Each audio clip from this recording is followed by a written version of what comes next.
falsas refutações à prova do movimento. No caso, a prova do movimento é uma das 5 vias de Santo Tomás de Aquino para provar a existência de Deus.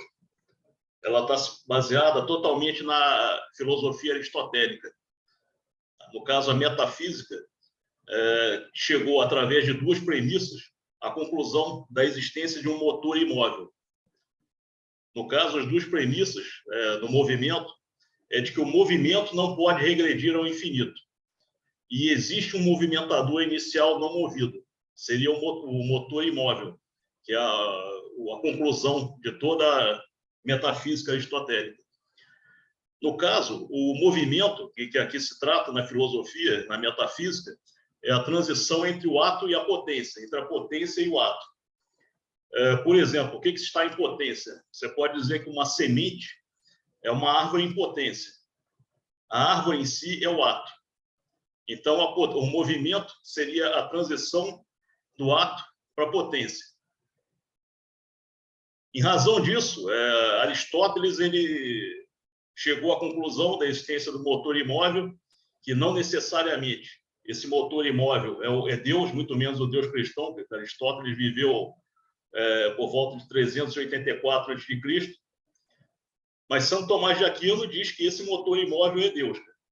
É claro que até nossos tempos atuais já surgiram refutações, né, tentativas, né, de refutações à prova do movimento. Uma refutação, cara, que a gente costuma ver é a numeração. Eles falam que não pode, que pode sim, o movimento pode sim regredir ao infinito, porque você tem aqui o menos infinito na matemática, como a gente estudou isso na matemática, e tem o mais infinito. Então, no caso aqui, como tem o menos infinito, o movimento ele se originou no infinito, quer dizer, ele não tem um ato inicial de movimento, e ele vai até o infinito. Mas isso aqui é uma falácia completa, porque você vê, cara, que existe até um zero. A matemática, no caso, é uma ciência descritiva. Ela está descrevendo uma realidade. Então, a matemática, se ela está descrevendo a realidade, ela tem necessariamente que descrever que o movimento tem um início. Qual que seria o início aqui? É o zero. Mesmo se você começar uma contagem do menos 1 zilhão, cara, esse menos 1 zilhão, na prática, é um zero.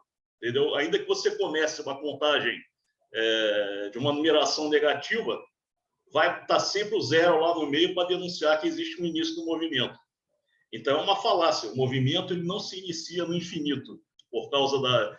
Quem está dizendo isso está pegando a matemática, que é uma descrição perfeita, fiel da realidade, e está distorcendo. Está fazendo uma distorção daquilo que devia ser simplesmente o símbolo de uma realidade.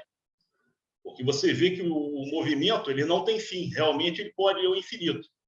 Mas o movimento tem um início. Tanto tem um início que existe um zero, que é um marco inicial. Cara. Tanto se você começar a contar do zero para cá, para o menos infinito, ou se você contar do zero para o mais infinito. Outra coisa que usam para impugnar a prova do movimento é o chamado salto da pulga. É uma pulga que ela salta sempre, ela vai numa direção a uma parede e ela salta sempre a metade da distância.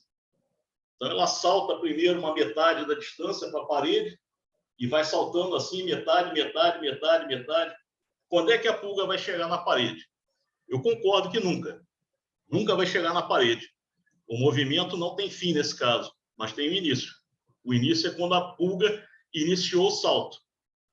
Esse é o início do movimento. Outro caso, o chamado caso do ovo e da galinha. Quem é que veio primeiro? O ovo ou a galinha? No caso, cara, nos ombros, né, de São Tomás de Aquino e de Aristóteles, eu não tenho dúvida nenhuma em dizer que foi a galinha. Cara. Porque o ato ele deve sempre preceder a potência.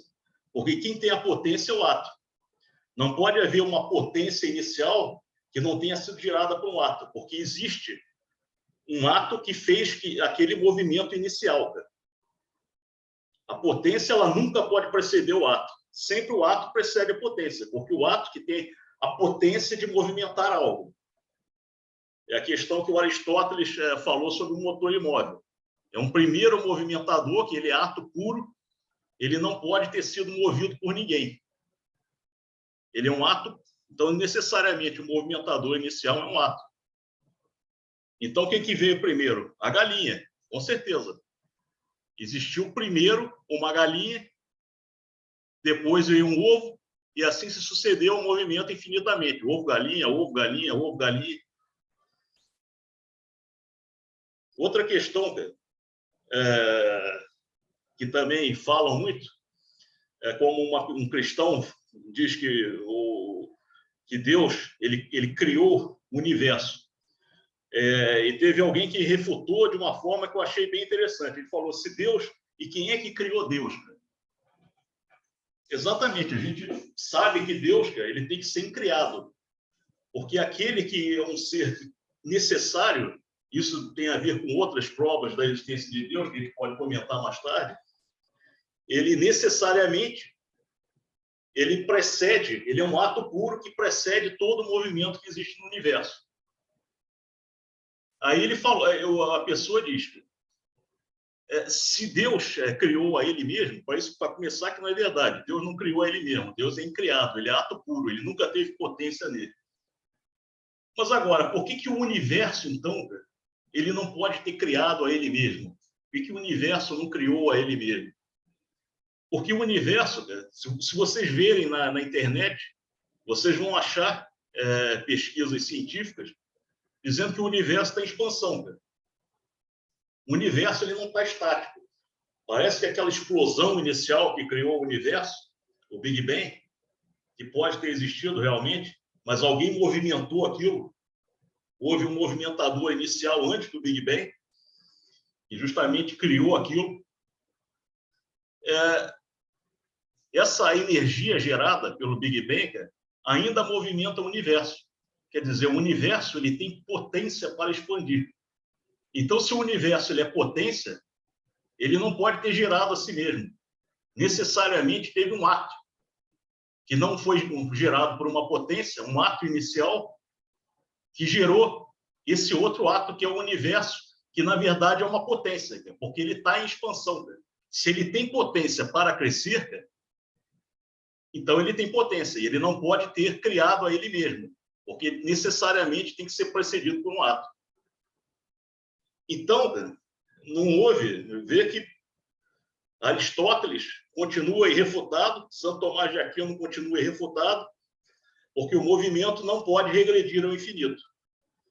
Tem sempre um início. Ele pode, sim, ir em direção ao infinito, mas regredir ao infinito é impossível. Teve um ato inicial. Segunda premissa, existe um movimentador inicial não movido. É o que o Aristóteles chama de motor imóvel, e São Tomás de Aquino diz, esse motor imóvel é Deus.